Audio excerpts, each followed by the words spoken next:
I'll be the first to admit, on this channel I have a habit of focusing exclusively on the positives of the foods available to you, and I get constant feedback about how irresponsible it is to leave out the reasons people say you shouldn't eat them, so let's go over a few, shall we? Let's start with an easy to critique set of foods. Meat. Red meat is loaded with saturated fat, which will clog your arteries with cholesterol, completely shutting down your heart in the process. It's also considered carcinogenic, you obviously can't eat that. But if you still want to eat meat from ruminant animals, there's always liver. It has a lot less saturated fat. Yeah, and about 4 times as much cholesterol to clog those tubes another way. Plus just an absurd amount of vitamin A and copper, which can be toxic in extreme amounts. You obviously can't eat that. Well, what about white meat? Yeah, it raises cholesterol similar to red meat and has the bonus of likely containing contaminants. Plus, you ever heard of rabbit starvation? Yeah, you obviously can't eat that. Well, what about eggs? Oh, you mean little cholesterol bombs with a helping of saturated fat. Come on guys, I thought we figured this one out in the 70s. You obviously can't eat them. Well, what about meats from the sea? Tuna is popular. It's also loaded with mercury if you're into the whole going brain dead thing. You obviously can't eat that. But what about its partner, salmon? Well, they're pretty much exclusively farm raised, fed a grain or soy diet that results in them being less nutritious and more likely contaminated. You obviously can't eat that. Well, sardines are well loved. Can't get enough of those purines. Boy, I love gout, don't you? Also, they're pretty much exclusively found canned, so you have fun with all that excess oil and sodium. Yeah, you obviously can't eat those. How about just plain old white fish? Tilapia, cod, catfish, stuff like that. It's inoffensive as can be, right? Except for the fact that they're almost exclusively raised on a farm, fed bad diets, and contaminated with all kinds of toxic substances. You obviously can't eat those. And then there's shellfish, and we're right back to gout, plus all kinds of bacterial and viral hazards. You obviously can't eat them. And since we already got our feet wet, let's just scratch off seaweed too. It's also full of contaminants like mercury in addition to being loaded with iodine, which can disrupt your thyroid function. You obviously can't eat that.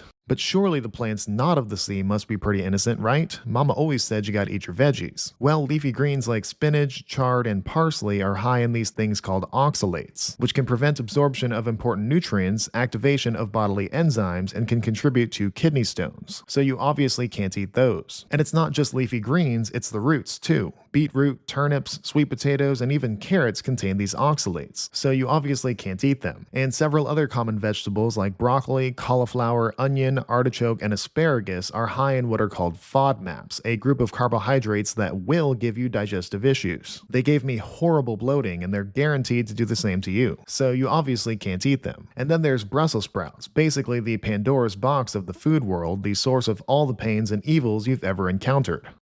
What about mushrooms? Well, the type you're most likely to encounter are agaricus mushrooms, which contain agarotine, which is literally carcinogenic, so you obviously can't eat those. Well, how about peppers? They're culinarily vegetables, but technically fruits. Exactly. Peppers are a nightshade, meaning that they're loaded with lectins that will destroy your gut from the inside out, and several other favorites are nightshades too. Tomatoes, potatoes, eggplant, and even goju berries. You obviously can't eat them. And even the other pseudo-vegetables that aren't nightshades are full of these buggers too. Squash, cucumber, peas, green beans, corn, okra, you obviously can't eat these. Well, what about fruits that aren't trying to parade around as vegetables? An apple a day keeps the doctor away, right? Except apples and so many other fruits including grapes, watermelon, mangoes, cherries, pomegranates, and figs are full of fructose, which is associated with obesity, fatty liver disease, and all kinds of other chronic illnesses. You obviously can't eat any of those. In fact, pretty much all the rest of them are still filled with sugar.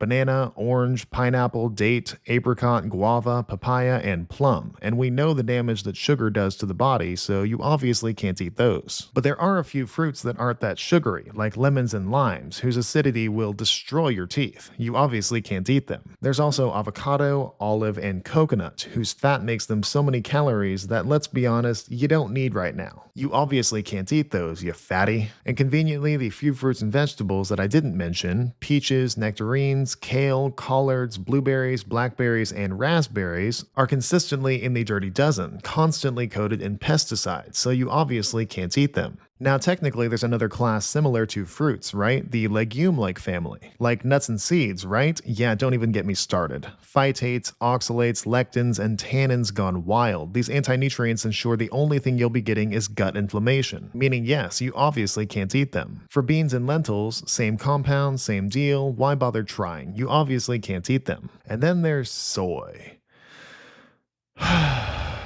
Soybeans, edamame, tofu, tempeh, all of it. Everyone knows by now that soy mimics estrogen. In fact, it is solely responsible for why men aren't as manly as they used to be. Also, it kills your thyroid. You obviously can't eat it. And these legumes often come with a partner, that being grains. More phytates, lectins, and oxalates, every grain will tear up your gut beyond repair. Plus, they're just carbohydrates, peasant food, borderline slave food, just there to barely keep you alive. You obviously can't eat that. But some people try to alter them to make them a little more edible in the form of bread or pasta. And are you kidding me? They're just simple carbs. For if you want to get fat and die young, you obviously can't eat them. But just in case, there's also all kinds of other grain products that are smothered in seed oils. Don't worry, I'm not even going to go there. The point is, you obviously can't eat those. Well, enough of this altered crap. What about our nutrient roots? That being milk. Good old milk, just the way mom used to make it. Well, something tells me you're past the breastfeeding stage and you're getting your milk from another animal. Anyway, milk is full of heart-clogging saturated fat and bodily disrupting hormones. And lactose and casein cause so many problems too. You obviously can't drink that. And most of this goes for any other dairy products too. Butter, cheese, cream, yogurt, you obviously can't eat any of those either. But besides those few common warnings that are unanimously agreed upon and completely science-backed that you should cut out of your diet entirely and immediately, I think you're safe to focus on the positive. After all, nutrition is by definition the process of obtaining the nutrients necessary for health and growth, and the internet would never stray away from such a core mission. Now, in case it somehow was not crystal clear that this entire video is a joke, I'm going to clarify that now. Yes, most of this is worth acknowledging and discussing. You absolutely should be aware of the effects that may detriment your health. But given that this is what the entire rest of the internet is already talking about, can you understand why I try to stay in the light? The positives, the benefits, the nutrients, the actual building blocks of your body, isn't that just as important, if not even more so? You will never find a food that doesn't have someone telling you not to eat it. So starting now, I challenge you that if you're going to take care of your health, try not to get bogged down by all of the negatives and the reasons why not, and try to see the bigger picture. Now, if you enjoyed this video for some odd reason, I'm probably not going to be making another one like it anytime soon, but I encourage you to subscribe regardless, because we're going to be diving into a lot more nuanced topics in the near future. Just remember that all I ask is that you do your own research and advocate for your body. You only get the one.